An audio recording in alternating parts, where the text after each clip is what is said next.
వి gold trusted gold buyers తాకట్టులో ఉన్న బంగారాన్ని విడిపించి ఈ రోజు ఉన్న మార్కెట్ ధరకే కొనబడును. మరిన్ని వివరాలకు సంప్రదించండి 77107720. లిక్కర్ స్కామ్లో 70 రోజుల పాటు రిమాండ్లో ఉండి బెయిల్ మీద వచ్చినటువంటి మిథున్ రెడ్డి గారు మనతో ఉన్నారు. సార్, ఏదైతే ఈ లిక్కర్ స్కామ్ సంబంధించి అనేక ఫేక్ కంపెనీలు మీరు పెట్టారని, అసలు వాస్తవంగా ఈ కేసు సంబంధించి అంటే కోర్టు పరిధిలో ఉన్నటువంటి నేపథ్యంలో దీన్ని ఎలా భావిస్తున్నారు ఈ కేసుల పరంగా?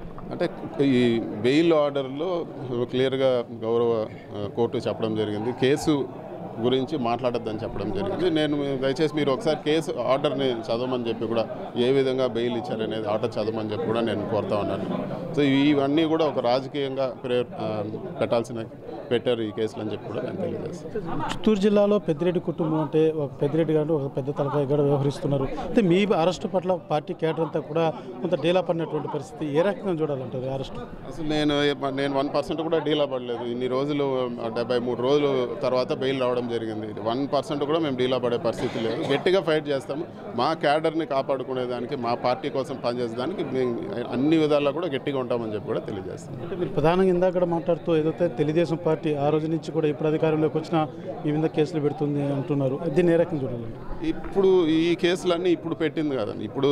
ఎప్పుడు తెలుగుదేశం అధికారం వచ్చినా కూడా మానసికంగా మేము సిద్ధమైపోవాలి. జైల్లో పెడతారు, కేసులు పెడతారని. ఇది వరకు కూడా ఎంపీగా ఉన్నప్పుడు 14-19లో కూడా నా పైన తప్పుడు కేసు పెట్టడం జరిగింది. మళ్ళీ కోర్టులో ఎవరైతే బలవంతంగా కేసు పెట్టించారో అదే వ్యక్తి వచ్చి ఇది తప్పుడు కేసు అని చెప్పి ఆ కేసు కొట్టేయడం జరిగింది. సో అప్పుడు కూడా జైల్లో పెట్టారు. నేను అప్పుడు కూడా చెప్పాను తప్పుడు కేసు అని చెప్పి.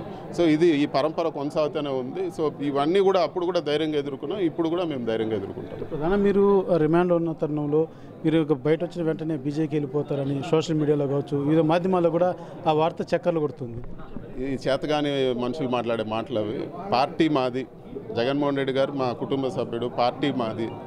వేరే వాళ్ళు మా పార్టీలోకి రావాలి కానీ మేము అట్లా ఆలోచన చేసే పరిస్థితి ఉండదు. ఇది కాకుండా ఇంకా అనేక కేసులు కూడా ఉన్నాయి, వెలుగు తీసేటువంటి అక్రమాలు కూడా ఉన్నాయనేది టీడీపీ వాదిస్తుంది. భయపడే ప్రసక్తే లేదు. ఫస్ట్ గవర్నమెంట్ వచ్చిన మొదటి 10 రోజుల్లోనే ప్రెస్ మీట్ పెట్టి చెప్పారు, మీ బుద్ధి పుట్టింది చేసుకోండి, మా సాయి శక్తుల్లో మేము ఫైట్ చేస్తాం. ప్రధానంగా వైసీపీకి సంబంధించి కీలక నేతలు ఇప్పుడు మీరు కావచ్చు, చెవిరెడ్డి భాస్కర్ రెడ్డి కావచ్చు, ఇద్దరిని కూడా అరెస్ట్ చేయడం అనేది పార్టీలో కొంతమేరకు ఇది నష్టాన్ని కలిగించింది అంటారు. ఏ రకంగా చూడాలంటారు పార్టీకి? భాస్కర్ రెడ్డి గారు కూడా ఒక ముఖ్యమైన లీడరు, ఆయన్ని అరెస్ట్ చేయడం కూడా బాధాకరం.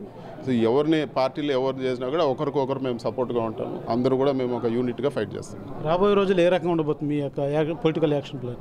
రాబోయే రోజుల్లో జగన్మోహన్ రెడ్డి గారు ముఖ్యమంత్రి అవ్వడమే మా టార్గెట్, మా లక్ష్యం. Thank you. చూస్తున్న ఏదైతే టీడీపీ కూటమి ప్రభుత్వం అధికారంలోకి వచ్చినాక వీళ్ళు ఖచ్చితంగా కేసులు పెడతారని మాకు ముందే తెలుసు. ఎందుకంటే టీడీపీ గవర్నమెంట్ ఎప్పుడొచ్చినా కూడా వాళ్ళు చేసేది ఇలాంటి కార్యక్రమాలే కాబట్టి మేము ఇలాంటి వాటికి భయపడం, ఖచ్చితంగా మా అధినాయకుడిని సీఎం చేయడం మా లక్ష్యం అంటూ కూడా మిథున్ రెడ్డి తెలియజేస్తున్నటువంటి పరిస్థితి. కెమెరా పర్సన్ కోటితో సురేష్, RTV తిరుపతి. తెలుగులో న్యూస్ కి ఫాస్టెస్ట్ యాప్ ఇప్పుడు టోటల్లీ న్యూ అవతార్లో జస్ట్ 5 seconds లో కంప్లీట్ న్యూస్. సోషల్ మీడియాలో ట్రెండ్స్ కి one stop solution. Live TV app voice search option తో ఇప్పుడే డౌన్లోడ్ చేయండి లేదా అప్డేట్ అయిపోండి. యాప్ లింక్ డిస్క్రిప్షన్ లో ఉంది.